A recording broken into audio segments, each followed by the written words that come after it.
Remember when a Mii was used on a hidden run poster? How about Nintendo officially adding Napster, the famous music piracy app, to the Wii U eShop? What about the Mario sandwich? While it may sound like I'm just saying random stuff, all of these pieces of Nintendo-related media originated from and stayed exclusively in one specific region. Whether it be Japan, Europe, North Korea, Nintendo has a lot of obscure games, accessories, whatever it may be, that could only be found in one region. And today, I compiled a list of around 30 different obscure pieces of region-exclusive Nintendo media. For the most part, the entries on this list are very obscure, but I can't guarantee you won't know everything.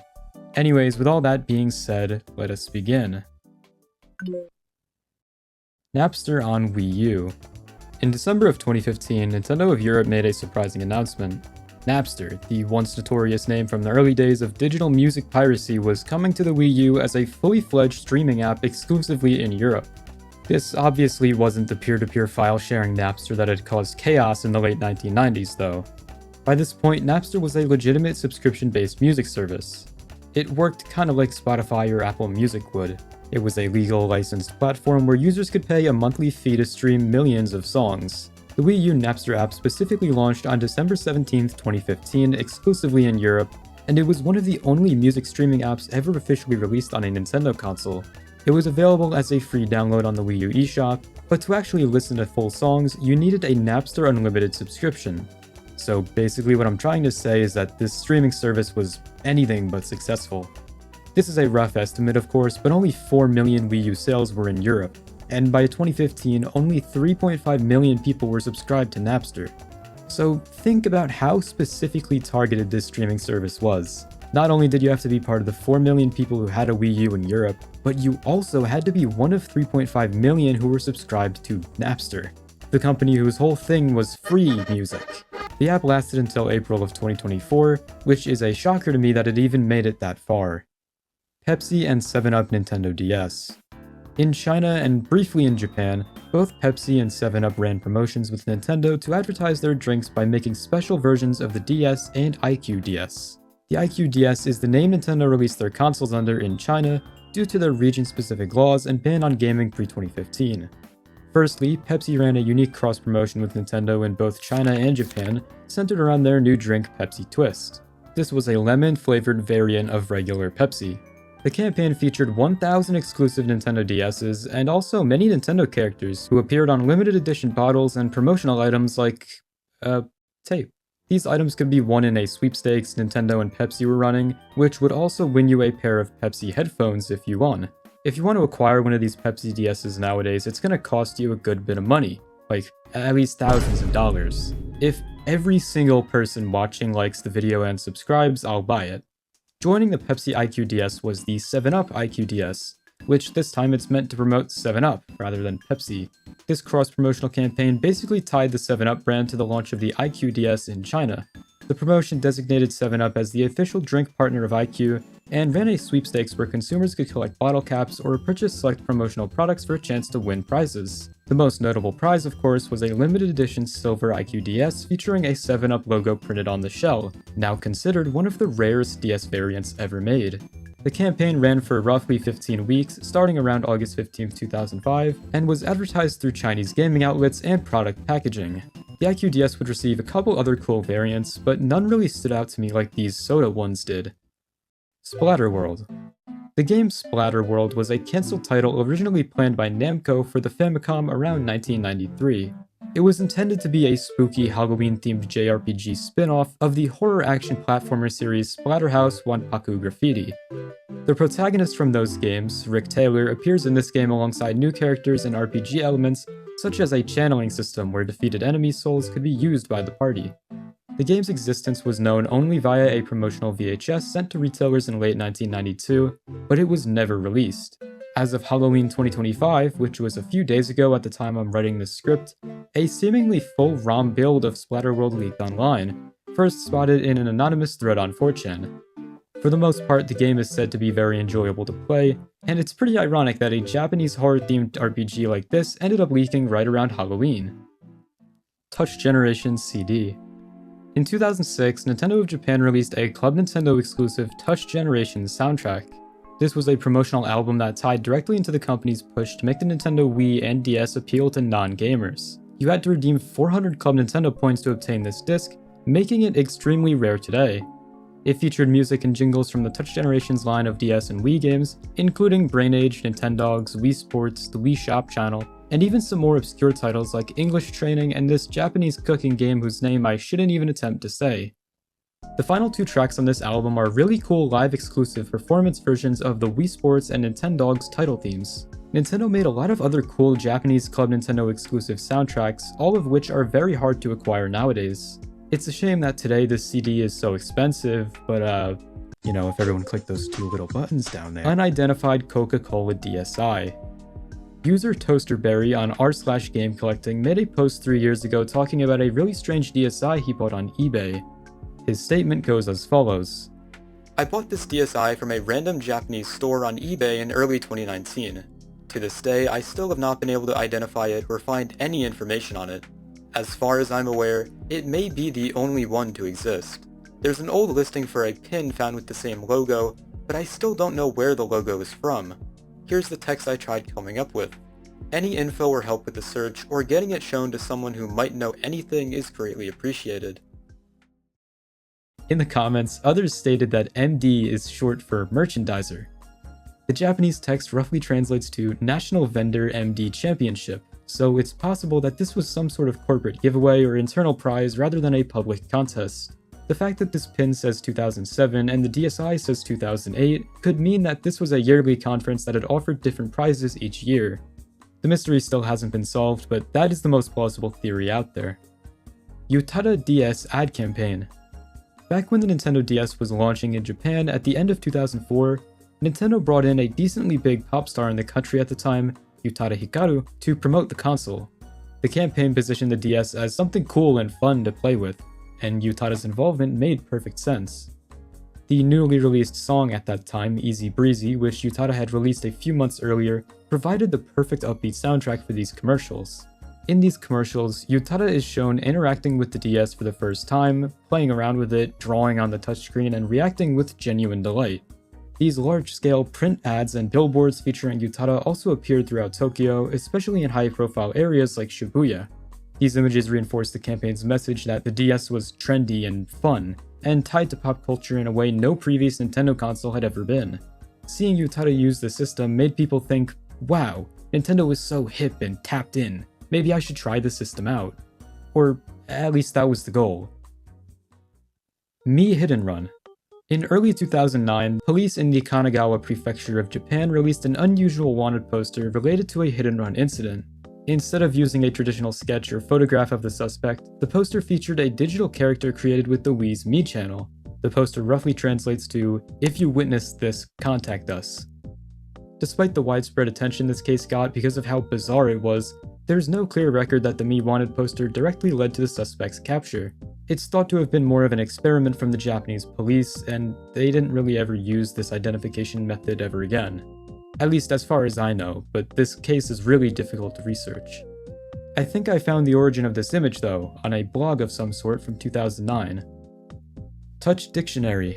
Touch Dictionary is a South Korea exclusive educational application for the Nintendo DS, released in 2005 by YBM CISA and published by Daiwan CNA Holdings. Unlike conventional games, it functions as a multilingual dictionary and translation tool, supporting English, Japanese, and Korean. The software claimed to support over 1.6 million words and even included a basic calculator. While it never saw an official release outside South Korea, the title gained a lot of attention elsewhere because its box art sounded like a dick joke. Weird Brazilian Wii commercial. On YouTube, a user by the name of Japan Commercials for You 2 uploaded a video called Nintendo Wii Brazil Commercial on April 17, 2009. This was obviously a commercial to promote the Wii's release in Brazil, but what's notable about it is how odd it looks. This commercial features what I could only assume are supposed to be Mii characters with these gangly fingers and uncanny faces. In this commercial, a logo comes up that reads, Casas Bahia, dedicação total a você. This is the slogan of one of Brazil's biggest retailers, Casas Bahia, who were one of the stores selling the Wii in Brazil. Whether you believe it or not, this commercial is official, and it's real, and they got permission to do this. I don't know why the decision was made to make the Mii characters absolutely hideous and uncomfortable to look at, but it worked. Pokémon Breeder Mini. Pokémon Breeder Mini is a small virtual pet game made by Jupiter Corporation and released by Nintendo for the Pokémon Mini handheld.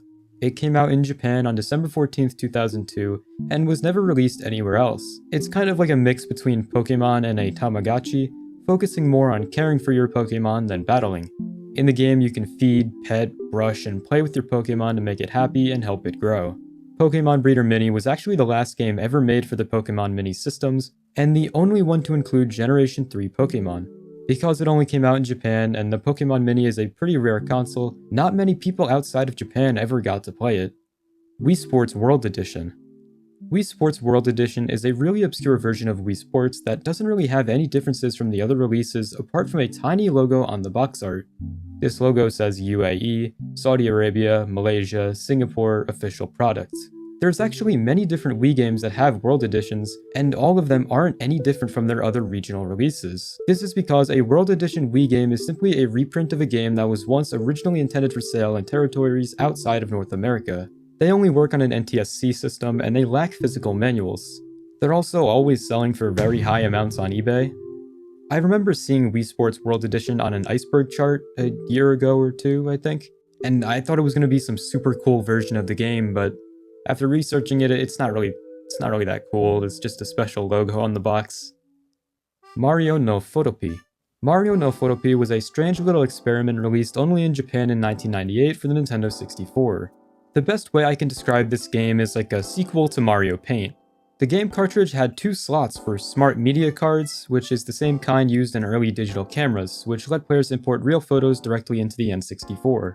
Once inside the program, you could decorate these pictures with Mario-themed stickers, text, and frames. It was surprisingly advanced for its time, offering photo editing capabilities on a home console years before the Wii or the DSi. Despite its Mario branding though, Photopy was actually more aimed at families, and maybe even photographers, rather than a standard game enthusiast. Since the whole smart media thing never caught on outside Japan, and the N64 didn't have a wide digital ecosystem, Mario no Photopy remains a very obscure and rare game. Mario Sandwich. The Mario Sandwich is one among many 7-Eleven promotional items that were made following the release of Super Mario Wonder in Japan. During this promotion, customers could buy specially made snacks, sandwiches, and desserts inspired by Mario characters, and also participate in a lottery to win exclusive Mario merchandise such as lamps, bags, and plush toys. Rather than just being standard snacks in branded packaging, each item was made to actually reflect the characters, which I thought was kinda cool. I can't attest to the actual quality and taste of the official Mario Sandwich, but this promotion seemed to have effort and thought put into it. Planetaria. Planetaria is a free downloadable game for the Nintendo DSi available via DS Download Play. The game was created during the 2010 Nintendo Games Seminar. In the game, the player sends meteors into orbit. It's a pretty simplistic game and was one of 4 games shown off at the 2010 Games Seminar. The Nintendo Games Seminar is basically an event that was run over several different years, where upcoming student developers could create games and they would be shared via Download Play. Domo DSD Desu. Domo DSD Desu is another game created from the Nintendo Games Seminar. This one comes from the 2009 seminar, and unlike Planetaria, is a lot stranger in concept. Basically, your DS is some sort of virtual companion, almost, and your goal is to talk to the DS over a period of 3 real days and befriend it. The top screen has this weird, freaky looking face, which makes it kinda uncomfortable to look at. This game, just like almost all of the other seminar games, have become lost media since they were distributed through Download Play for a very limited span of time. Everyone's Chat. Everyone's Chat is a very obscure 3DS app that was exclusive to Japan that would let you talk to others online using text and voice chat.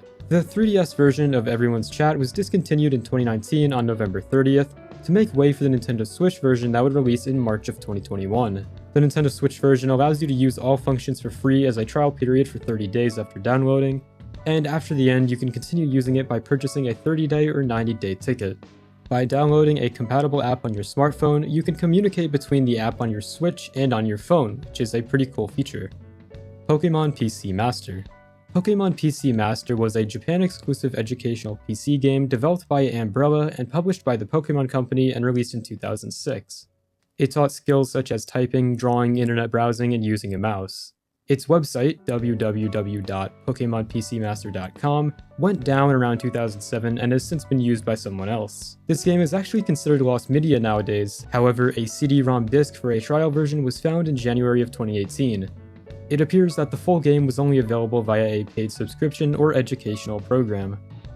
McDonald's Wi-Fi.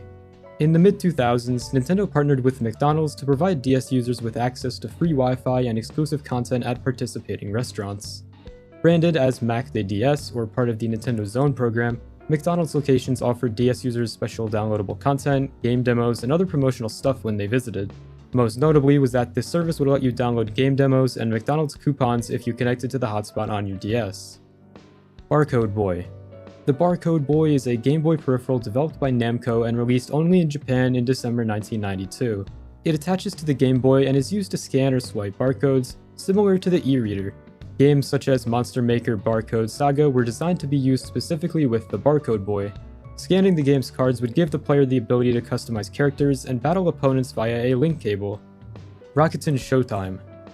Rocketin Showtime was a streaming service released for the Wii U exclusively in Japan. It included programs like anime, drama, kid shows, and more. These were paid shows, but you could also watch free programming if you weren't trying to pay. I can't say how vast of a library this app had, because information about it is very scarce, and hardly anyone really used it when it was available. Hey everybody, thank you for watching today's video. A little different from what I normally do, but if you enjoyed this kind of video, let me know in the comments. Anyways, before I go, I just want to shout out all of my amazing channel members. Emery316, Josotron, Ku, Asob, Super NB1334, Dimitri Cohen, Saris Ellen, Carson2004, and Ali Elman. Thank you all so much for supporting. I'll see you all soon. Goodbye.